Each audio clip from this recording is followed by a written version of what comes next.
This is the grave of George Smith, born June 13, 1819, died August 22, 1905, aged 86 years, 2 months, and 90 days. So on this tombstone, we have a book at the top, and that can represent many different things. A book is often represented, it could be the book of life, represented by the Bible. It could depict learning, a scholar, or just a prayer or a memory, or if someone was an author or a publisher. The dove in the middle represents the flight of the soul. This is the grave of George Selsom and his wife Nancy, both dying in roughly 1862. Obelisk stones are said to represent a single ray of light.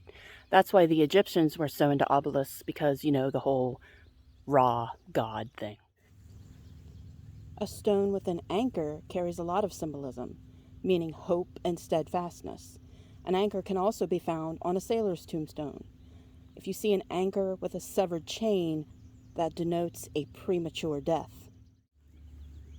And here's another stone with an anchor, if you can see it right in the middle. Hands are important symbols of life. Hands represent the deceased relationships with other human beings and God. Hands tend to be shown doing one of 4 things: blessing, clasping, pointing, and praying.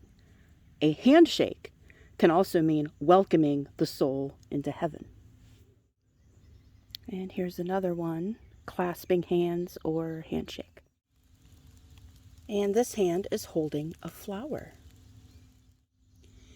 As far as I can tell, this must be a Civil War veteran. I think it says R.M. Thompson, CO8, 59th Ohio Infantry. I think.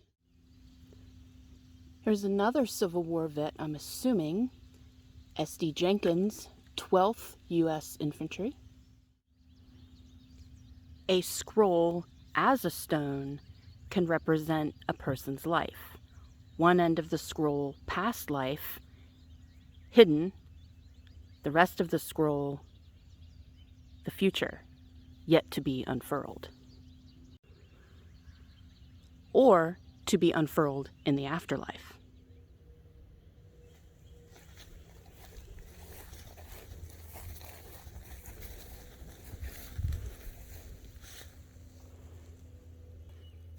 That's exactly what you think it is. It's a sunken grave.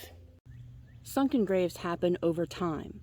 A fresh grave contains more air pockets than compacted soil, so graves sink as they settle over time. This is why in modern times there's a mound of dirt placed on top. It needs to be there to fill in the grave as it settles. Eventually, the coffin, in this case, will collapse. How long it takes for a sunken grave to occur varies greatly. It depends on what type of materials the funerary box is made of, soil composition, moisture content, but the biggest factor is time. Judging by some of these dates in this cemetery, this grave could well be over 200 years old. And if his coffin was built before the Civil War, it was most likely just plain old wood. Even trees have symbolism in cemeteries. Any tree symbolizes life itself. This is an eastern red juniper, which is a type of juniper, which is a type of evergreen, which symbolizes everlasting life.